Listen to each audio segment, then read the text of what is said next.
मेरा पति जानबूझकर अपनी विधवा बहन से लड़ाई करता था और उसे रोज पागल खाने छोड़ने की बातें करता था। मेरी ननद मुस्कुराकर कहती थी कि जब तक इसका राज मेरे पास है तब तक यह कुछ नहीं कर सकता है। मैंने हैरानगी से पूछा कि कैसा राज है, तो कहने लगी कि अगर राज जानना है तो हफ्ते की रात छत पर चादर ओढ़कर चली जाना, सब पता चल जाएगा। मैंने ऐसा ही किया और जब मैं छत पर गई तो मेरे पैरों तले जमीन निकल गई, क्योंकि मेरा पति और मेरी ननद ने तो आज फिर मेरे पति की और मेरे ननद की लड़ाई बहुत जोर जोर से हो रही थी। मुझे तो समझ में नहीं आता था कि आखिर इनका झगड़ा किस बात पर होता है। मुझे कभी भी उनके झगड़े की वजह समझ में नहीं आई थी।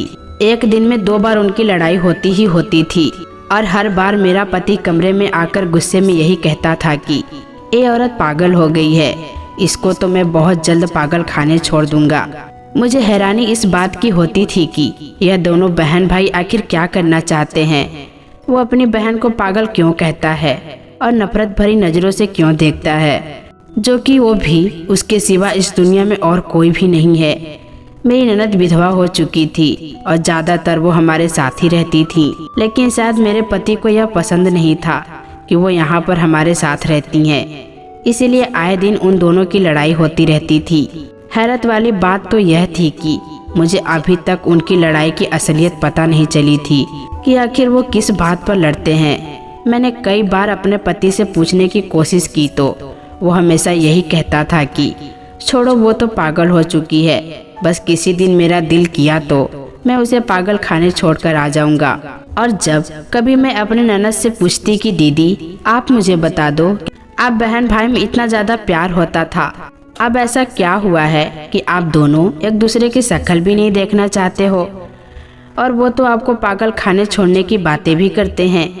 तो मेरी ननद मुस्कुरा देती और कहती कि तुम फिक्र मत करो, वो मुझे तब तक इस घर से बाहर नहीं निकाल सकता जब तक उसका राज मेरे पास है। वो मेरा बाल भी बांका नहीं कर सकता। मुझे इस घर में शादी करके आए हुए 5 महीने हो चुके थे।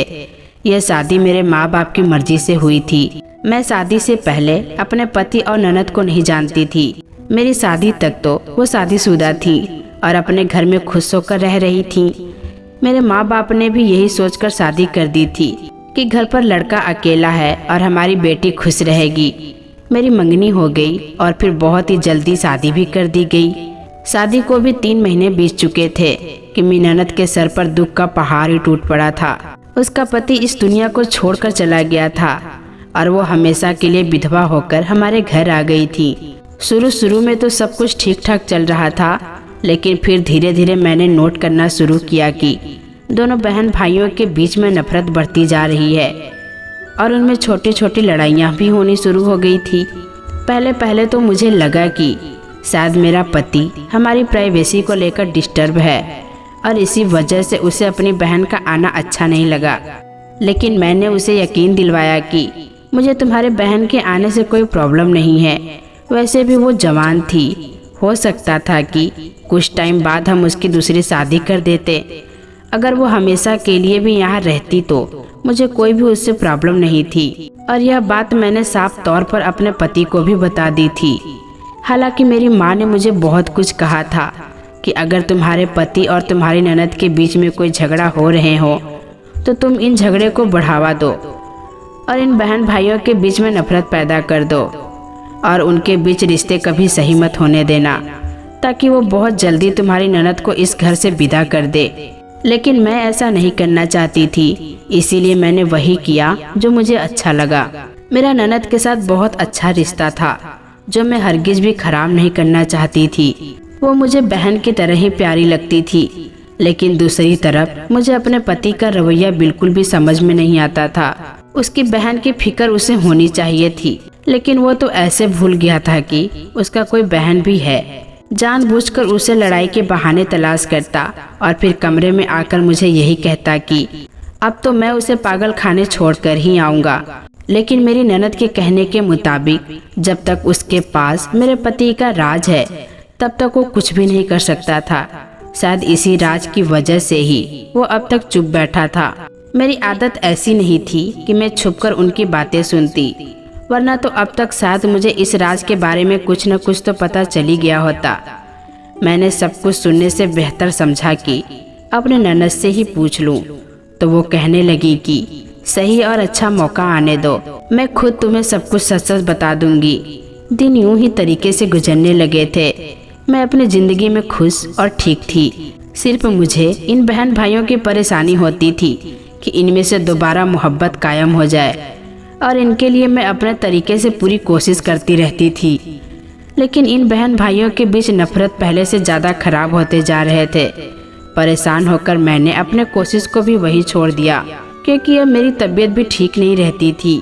मेरी ननद को पता चला कि वो बुआ बनने वाली हैं, तो बहुत ज़्यादा खुश हो गई थी, क्योंकि उनका कोई बच्चा नहीं था। तो उसने बहुत ज़्यादा ख्याल रखना शुरू कर दिया था।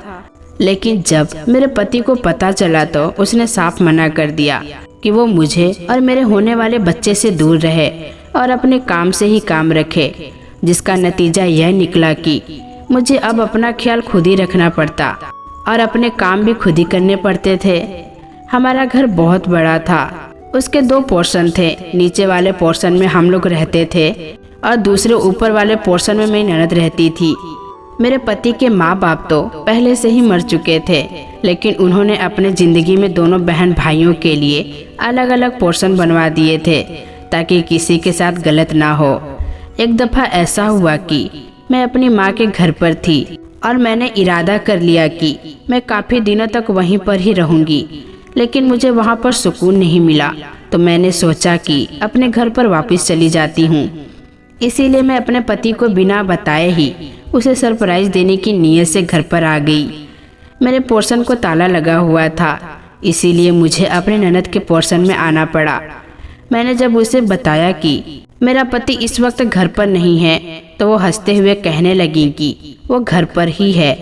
तुमने जोर से दरवाजे पर दस्तक नहीं दी, चलो मैं तुम्हें साथ लेकर चलती हूँ।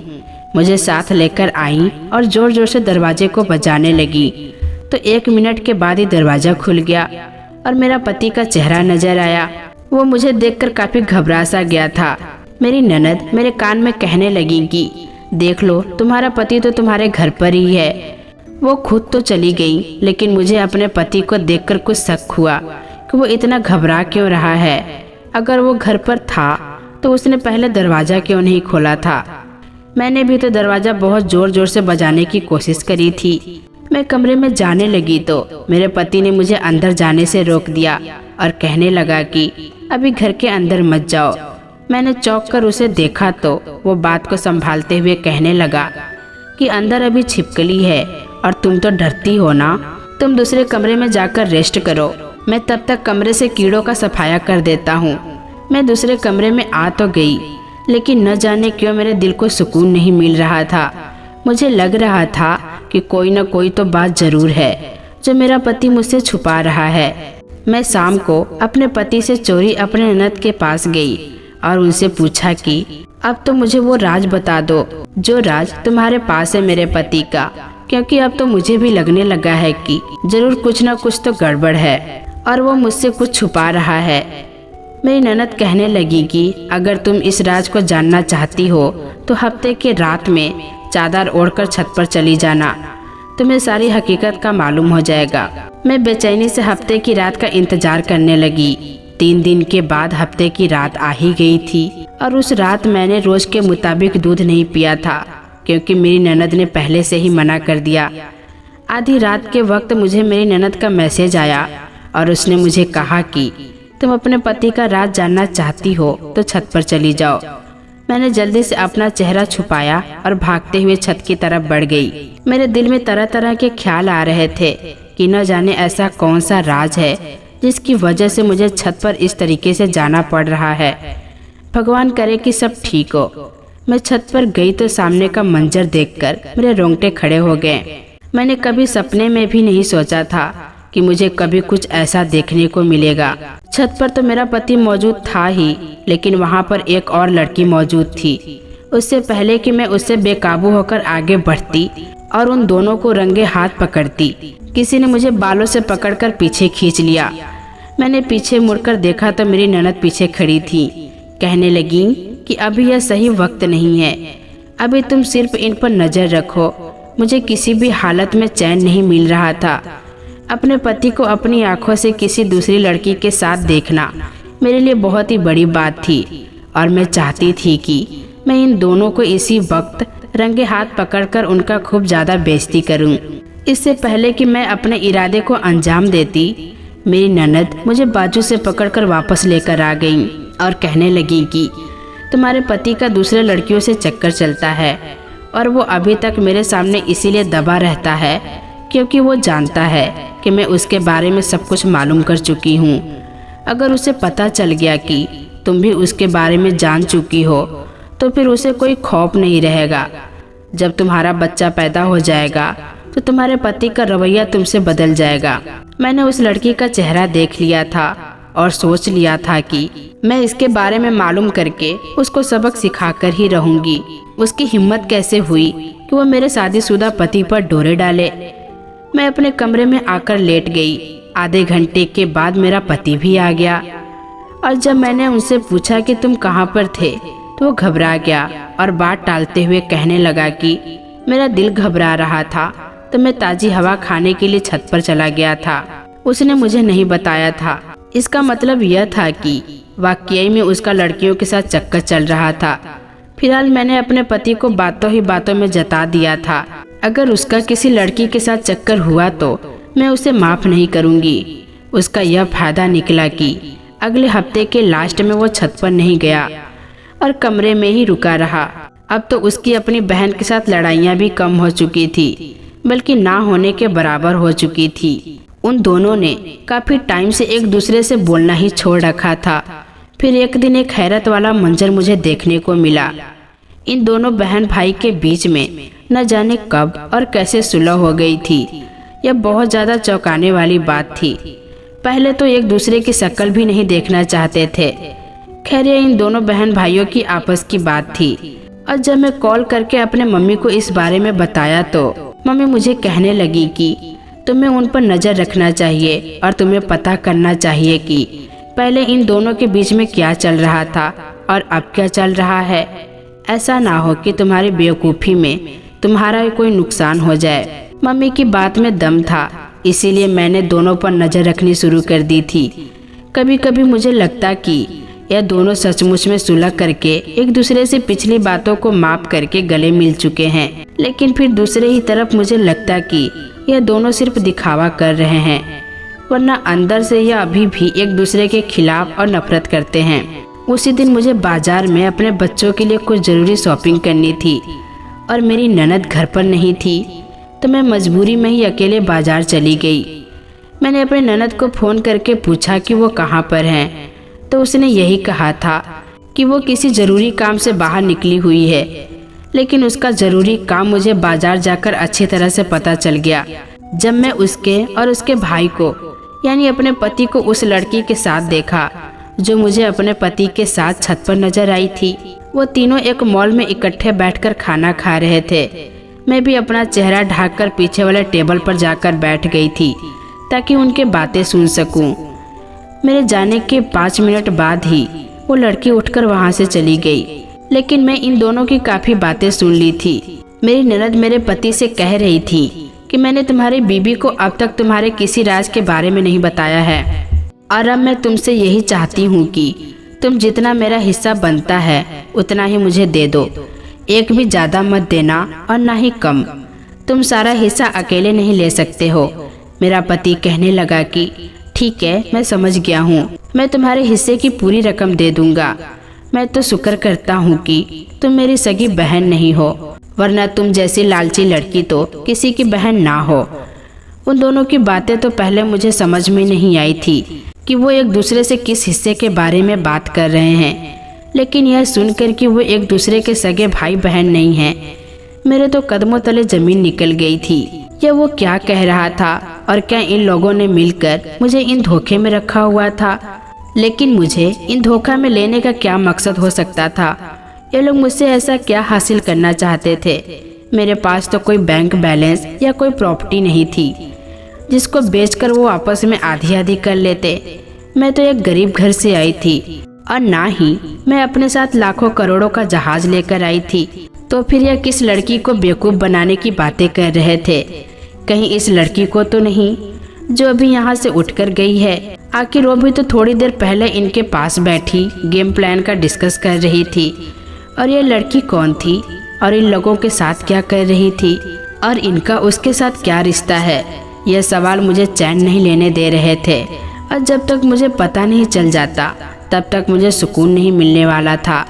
मैं उनके उठने से पहले ही चुपचाप वहाँ से उठकर घर पर आ गई। थोड़ी देर के बाद वो दोनों भी घर वापस आ गए। पहले तो मेरा दिल किया कि मैं इन दोनों से साफ साफ पूछ लूं, लेकिन फिर मुझे कुछ मुनासिब नहीं लगा, इसीलिए मैं चुप रही। मेरी ननद एक होशियार औरत थी, इसीलिए उसने मेरे चेहरे के बिगड़ते असर को नोट कर लिया और मुझसे पूछने लगी कि सब कुछ खैरियत तो है ना। मैंने बहाना बनाते हुए कह दिया कि मेरी तबीयत वैसे भी खराब हो रही है। वो कहने लगी तुम ठीक तो हो?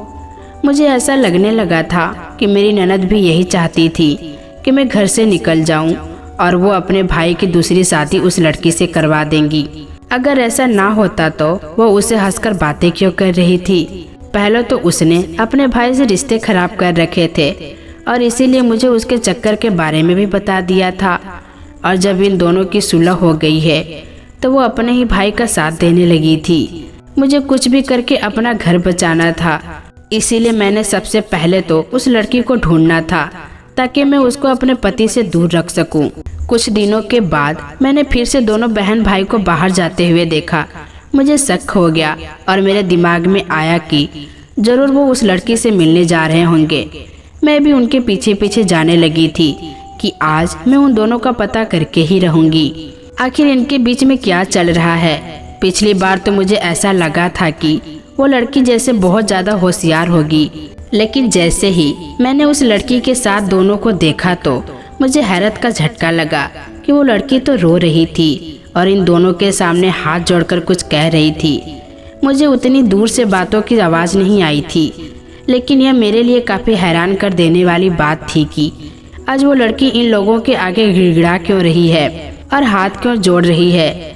आखिर ऐसी क्या बात थी? मैंने देखा कि मेरी ननद उसको तसल्ली दे रही थी और मेरे पति का मुंह भी ज़्यादा बिगड़ा हुआ था, लेकिन वो लड़की वहाँ से जाने को तैयार ही नहीं थी।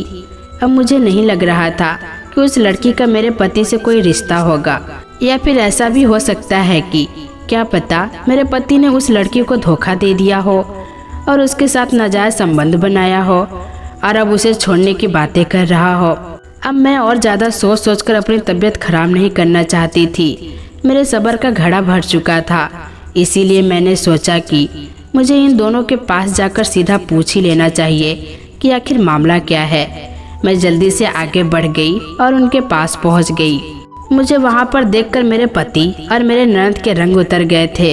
वो दोनों घबरा गए और पूछने लगे कि मैं यहाँ पर क्या कर रही हूँ।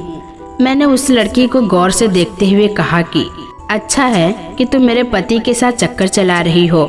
वो लड़की सुनकर घबरा गई और ना में सर हिलाकर कहने लगी कि नहीं, ऐसी कोई बात नहीं है, मैं तो अपने किसी काम से यहाँ पर आई थी और आप अपने पति को समझाओ कि वो मेरा काम कर दे। मैंने अपने पति की तरफ देखकर पूछा कि ये क्या कह रही है, कैसा काम है और वो रो क्यों रही है। मेरी ननद मुझसे कहने लगी कि तुम छोड़ो सारी बातें, तुम मेरे साथ आओ, हम घर चलते हैं, इस लड़की का मामला भी हम बाद में देख लेंगे। दोनों मुझसे कुछ छुपा रहे थे, इसीलिए मैंने जाने से साफ इनकार कर दिया। मैंने उसे लड़की से कहा कि तुम मुझे सारी बात बताओ, आखिर तुम कौन हो और तुम्हारा मेरे पति के साथ क्या संबंध है। वो लड़की कहने लगी कि मेरा नाम अंजलि है, मेरे माँ बाप बहुत अमीर थे और उन्हें समाज सेवा करने का बहुत ज़्यादा शौक था। मेरी परवरिश भी उन्होंने बहुत अच्छी तरीके से की थी। मैं उनके शादी के काफ़ी साल बाद पैदा हुई और जब तक मैं पैदा नहीं हुई थी उन्होंने अनाथ आश्रम से 2 बच्चे लाकर पाले थे और वो दोनों और कोई नहीं थे बल्कि यह जो दोनों सामने बैठे हुए हैं, बल्कि तुम्हारे पति और तुम्हारी ननद बनकर बैठे हुए हैं। मेरे माँ बाप ने इन दोनों को प्यार देने में कोई कसर नहीं छोड़ी थी और मुझे भी हमेशा यही कहा था कि ये मेरे बहन भाई हैं और मैंने भी इनको यही समझा था, लेकिन ये दोनों लालची निकले। मेरे अमीर बाप के मरने के बाद काफ़ी सारी प्रॉपर्टी थी जिसको इन्होंने धोखे से हथिया लिया। हालांकि इन दोनों की बेटी होने के खातिर मेरा भी हक बनता था। मेरा हक मुझे दे दें, लेकिन इन्होंने मेरा भी हक मार लिया और मैं उनके घर के चक्कर काट रही हूँ। मुझे बताते हुए भी शर्म आ रही है कि ये मेरा भाई है। एक दिन इसने मेरा हक देने के लिए घर पर बुलाया और रात को मुझे छत पर ले गया और मेरे साथ ऐसा किया। मेरी तस्वीर खींच ली और मुझे ब्लैकमेल कर रहा है। अगर मैं उनसे अपना हक मांगती हूँ तो वो कहते हैं कि तुम्हारा तस्वीर सोशल मीडिया पे डाल देंगे और मुझे बदनाम कर देंगे। कहने को तो मेरा भाई है, इसने मेरे साथ इतना बुरा किया है। मेरे माँ बाप ने इन दोनों को बहुत ही प्यार से पाला था। अब ये मेरी तस्वीर भी वापस नहीं कर रहा है, ना ही मेरा हक दे रहा है। यह बात सुनकर तो मेरे पैरों तले जमीन निकल गई थी कि जिस आदमी को मैं अपना पति कह रही थी वो इतना गंदा इंसान भी हो सकता है। लेकिन मैं भी बहुत ज़्यादा होशियार थी। मैंने उनके पास जाने से पहले ही अपने मोबाइल की रिकॉर्डिंग ऑन कर ली थी और जो सब कुछ मेरी ननद ने बताया था और जो सब कुछ मेरे पति ने भी मान लिया था वो सब कुछ रिकॉर्ड हो चुका था। और मैंने उस टाइम पर अपने पति को कुछ भी नहीं बताया और अपनी ननद को यह कहकर वहाँ से भगा दिया कि तुम मेरे पति पर झूठा इल्ज़ाम लगा रही हो, तुम कोई उसकी बहन नहीं हो। और मैंने उसे धक्के देकर वहाँ से भेज दिया। जब मैं और मेरा पति घर पर आ गए तो मैंने अपने पति से कहा कि मुझे बहुत ज़रूरी काम है, मेरी मम्मी की तबीयत बहुत ज़्यादा ख़राब हो रही है, मुझे वहाँ पर जाना है। और मैं घर से बाहर आ गई और फिर मैं पुलिस स्टेशन चली गई और मैंने सारी हकीकत पुलिस वालों को बता दिया। मेरे बयान के बाद पति और ननद को पुलिस ने गिरफ्तार कर लिया और जो मेरी सगी ननद थी उसे पुलिस ने ढूंढ लिया और उसका हक उसे दे दिया और मैं अपने पति से तलाक ले ली। मैं अपनी ननद के साथ इस घर में अकेली रहती हूँ। तो दोस्तों, कैसी लगी ये कहानी कमेंट बॉक्स में ज़रूर बताइएगा। फिर मिलेंगे दोस्तों अगली वीडियो के साथ। तब तक के लिए अपना ख्याल रखना।